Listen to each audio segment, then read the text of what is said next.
guys, it's a really nasty night for TV, so I figure, hey, why not do another couple of chapters?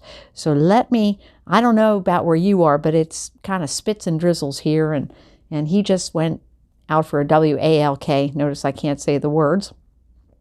Or he goes ballistic, sort of like saying the word TRUCK or CRATE. Yes, so he knows how to spell. He's a wise puppy. Okay, so let me get to chapter 6, The Babe. First, I saw the car. It was a huge maroon thing, and it was honking like a flock of geese. "That's a Packard Roadster," Dad yelled to me over the cheering of the crowd. 12 cylinders, custom built, white walls, beautiful machine. We pressed to get closer. The crowd surged around the car like iron filings around a magnet. "It's him," Dad said, beaming like a little boy. "Feast your eyes, Butch. You are seeing the great Babe Ruth in person." I'm not very good with faces. Sometimes I have to see somebody's face 5 or 6 or 7 times before I realize who it is. Once I was in the supermarket with my mom when my 2nd grade teacher walked by, and I had no clue as to who she was. But the instant I saw Babe Ruth's face, I knew exactly who he was. I had seen his face in so many pictures. His head was impossibly large and round, sort of like Charlie Brown. It was just about as wide as it was long. Ink black hair fell casually across his forehead. His eyes seemed tiny compared to the rest of his head, but they were bright and laughing. His thick lips wrapped around a big cigar, curved up in a wide grin. His nose was flattened, each nostril easily the size of a quarter. He was not a good-looking man, but the people gathered around as if he were a movie star. "Hey, everybody," the Babe hollered in a deep, booming voice. "Did you hear about the ball game?" He had a slight southern accent. He said the words ball game like bowl game. A cheer went up from the crowd when he spoke. "Did we whoop them Cubbies today or what?" bellowed the Babe. The crowd cheered louder. "2 down, 2 to go, Babe," some guy hollered. There was a guy in the passenger seat of the car, but I didn't know who he was. Babe stood up in his seat and waved. He was wearing a brown cloth coat. Even so, I could tell he was a tall, heavy man with a beer belly. He resembled a big bear. "We'll beat them bums in Chicago on Saturday and Sunday," Babe promised, "and bring that world championship back to New York where it belongs." The crowd erupted in cheers again. I looked around. Fathers were hoisting their little kids up on their shoulders to get a look at the Babe. Women were swooning. Some people just stared at him, mesmerized. It was like the biggest rock star in the world happened to stop by. Now let's let the clock ding 10 times before I keep going here. This is what happens when you have a lot of striker clocks.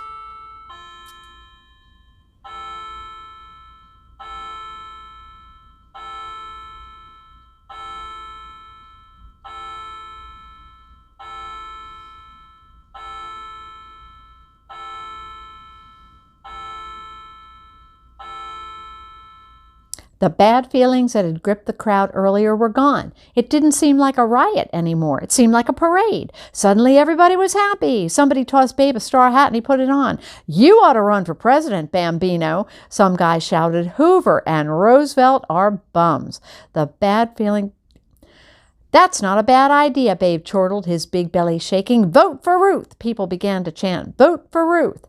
People had started pulling pencils and scraps of paper from their pockets. Kids pressed forward to hand them to the Babe. Patiently, he signed one for a little girl, carefully writing his name and saying a few words to her.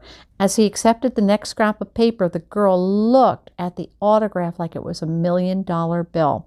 "Ask him for an autograph, Joe," Dad said. I was a little embarrassed. "You ask him," I said. "He's supposed to be a sucker for kids," Dad pointed out. "You ask him." Babe was still signing away for the people pressed against his car. I patted my pockets. All I could come up with was a pack of baseball cards I had brought with me to get us home. "I could have him sign a card," I suggested. "Forget that," Dad snorted. Imagine trying to convince a card dealer that Babe Ruth signed a baseball card from the 21st century. "Just a few more, kids," Babe yelled. "I gotta go."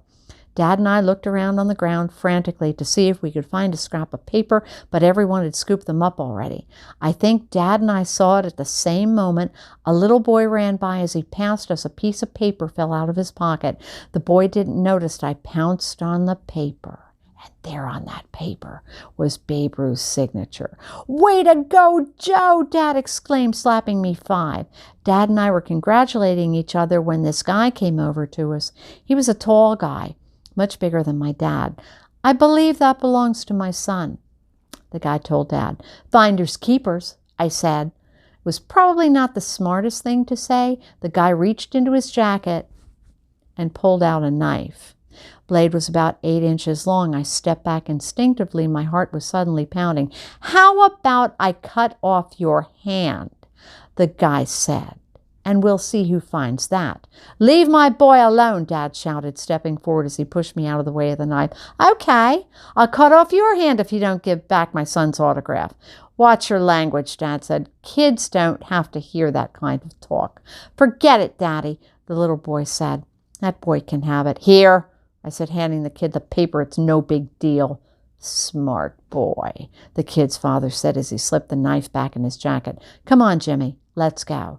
It wasn't until they walked away that I realized just how fast my heart was racing. I had to take a few deep breaths to calm myself down. By that time, Babe Ruth had roared off in his Packard. Our chance to get his autograph was gone. The crowd began to break up. "You okay, Joe?" my dad asked, putting a hand on my shoulder. "Yeah." "Thanks, Dad." "For what?" "For sticking up for me." "Well, what'd you think I was going to do?" Dad asked. "Just stand there and do nothing?" I didn't say so, but that was exactly what I thought he would do.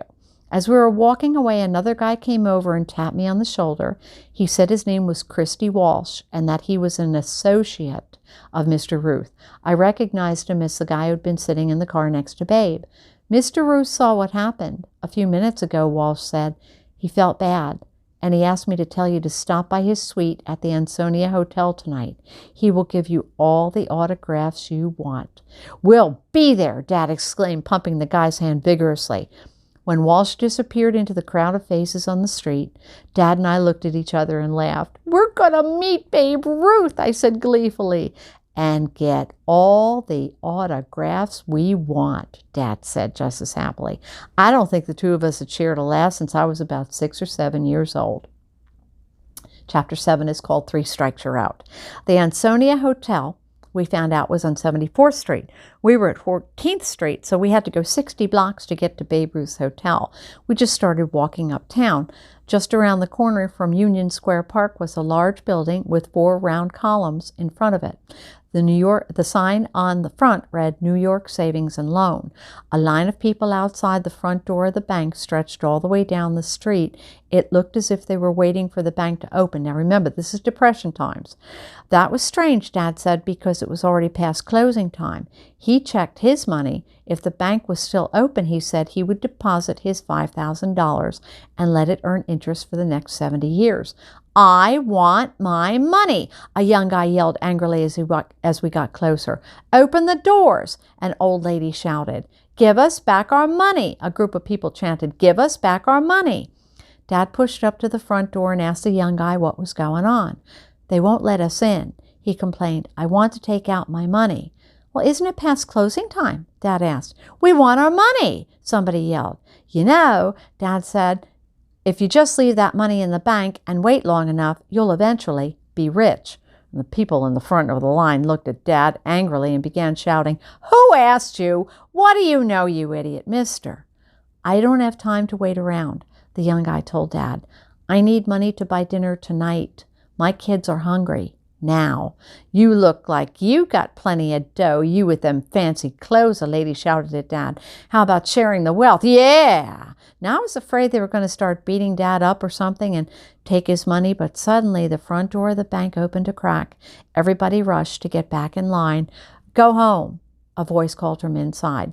"This bank is officially closed." "Closed? Until when?" a lady wearing a tattered coat asked desperately. "Until forever." came the reply. The door slammed shut in her face. The mob of people started pounding on the door. 4 policemen mounted on horses arrived quickly, so Dad and I didn't stick around. Neither did most of the people in line. Nobody would be putting their money in or taking it out of that bank for a long time. And back during those times, they could legally do that. Now, when you put money in a bank, it is federally insured and you won't lose it. But during those times, if a bank failed, you lost your money. That was it. Those were the breaks. That's only strike one, Dad said as we walked up Fifth Avenue. We're not out yet. Don't we have to get to Chicago for Game 3, Dad? Relax, my father said. They're not going to start the game without Babe Ruth, and he's still in New York. We passed 18th Street, 20th Street, 23rd Street. We saw that famous building that looks like a big iron. Every so often, Dad would tap a stranger on the shoulder and whisper something into the stranger's ear. Usually he'd just shrug his shoulders.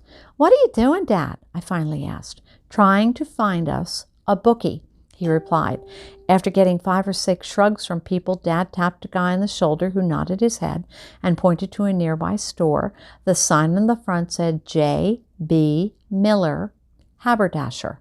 Is a haberdasher the same as a bookie? I asked as I followed Dad into the doorway. No, Dad replied.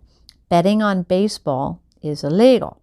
So bookies set up regular businesses and take bets quietly when the cops aren't looking. A haberdasher is, I discovered as soon as we walked in the doors, a hat salesman. I had never seen a hat store before, but it occurred to me that every man on the street in 1932 was wearing a hat. This place had hats all over the walls. Dad leaned over to the fat guy behind the counter. I need to speak with Ralphie, Dad said. I sell hats, the guy said. Who sent you? Mike sent me. Well, then I'm Ralphie. I want to place a bet on the World Series, Dad said. I'm listening, Ralphie replied. I want to put down $5,000 on the Yankees to win in 4 straight. Ralphie laughed. He laughed so hard he had to hold his stomach with one hand and wipe the tears rolling down his cheeks with the other. What's so funny? Dad asked, annoyed. You're bookie, aren't you, buddy? Ralphie said, I wish I could take your bet. But nobody's betting on the Cubs. Everyone knows the Yanks are going to mop the floor with them in games 3 and 4. I'll give you good odds, Dad said. Doesn't matter, mister. Nobody'll take your action. I even know the final score of games 3 and 4. Forget it, pal. Take my advice. Save your money. Buy yourself a hat. We left the hat store and continued walking in the direction of 74th Street and the Ansonia Hotel. Strike 2. Dad said a little dejectedly. You're not out yet, Dad, I said, trying to cheer him up. Hey, why don't you bet on the presidential election? Franklin Roosevelt's going to win, isn't he? Hey, that's not a bad idea, Butch, Dad replied. But then we'd have to hang around here until Election Day to collect our money. That's next month. I promised your mom I'd have you home within 3 days. Besides, I have one more idea that could make us a pile of money. This one is sure to work. Dad, are you calling your shot? I teased. My dad struck a batting pose and pointed across the street the same way Babe Ruth supposedly pointed to the center field bleachers. Now think back to the Sandlot when the great Hambino stood there in front of the store and he called his shot. I always love that scene. The sign on the window said Davis Sporting Goods, baseball equipment, golf clubs, dumbbells.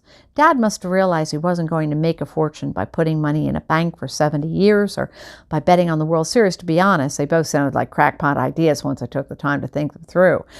We walked across the street to the sporting goods store and went inside. Didn't look like any sporting goods store I'd ever seen. Now think about it. If you've been to a place like Modell's or Dick's Sporting Goods or the Academy down in Atlanta, I love the Academy. I could spend days in the Academy. They have everything in there. There were no sneakers, treadmills, roller hockey gear. They did have these things that looked like leather beach balls. And if you've ever been to a gym, you know what I'm talking about. It's called a medicine ball. When I went to pick one up, it was so heavy I couldn't lift it. Dad said it was called a medicine ball, and people exercised by throwing them at each other. Now, it sounded like the dumbest thing in the world to me. Dad marched up to the counter with a determined look on his face. Do you sell baseballs? He asked. Well, certainly, sir, the clerk replied. Good. I want to buy 100 of your best baseballs. 100, sir. The clerk looked at Dad like he had just asked for 100 fresh dinosaur eggs. That's right, Dad repeated. 100. Clerk looked flustered and said he'd have to go check the stockroom. "Looks like strike three, Dad," I said. "It ain't over till it's over," he replied. While the clerk scurried to the back of the store to see how many baseballs he could round up, Dad explained his strategy to me. A clean ball with Babe Ruth's signature on it is worth $5,000 in our time, he told me. The guy in the car with Ruth said Babe would give us as many autographs as we want. I figured it out in my head. 100 baseballs at $5,000 each would earn Dad $500,000. $500,000. Not a bad payday, especially for a guy who didn't have a job. After a few minutes, the clerk returned carrying a large canvas sack, sort of like a laundry bag. "We only have 75 baseballs in stock," he apologized. "They're $1 apiece." He opened the sack to show us it was filled with cardboard boxes, each one containing a dozen baseballs. "I'll take them all," Dad said, peeling bills out of his wallet. Some of the other employees in the store were staring. I did a quick mental calculation and figured out that those 75 balls with Ruth's signature on them would be worth $375,000. Dad paid the $75 and led me out of the store. "I think I just hit a grand slam, Butch," Dad said cheerfully as we walked uptown. "Let's head for the Ansonia and turn these baseballs into cash." And I think that's where I'm going to stop. I'm going to stop at chapter 8. If you have your own copy of the book at home, you can follow along. More fun that way. I don't have the books anymore. Unfortunately, I am a person of advanced years and I do have some very severe visual problems. So if it weren't for my Kindle, I wouldn't be able to make the print the size that I need to see. So I'll be reading to you on the Kindle, but I try to do the best I can for you. And I wish I were still at school because I would have all the pictures with the books and the cars, and we used to do all kinds of fun stuff like that. But you'll have to use your imagination or go home and look it up. Look up a Packard and see just how lovely they were, and take a look at the word haberdasher and see if you can see a hat store. But we'll continue tomorrow, guys. Have a good night. Stay dry, everybody, and stay safe and get your work done. Love ya. Bye.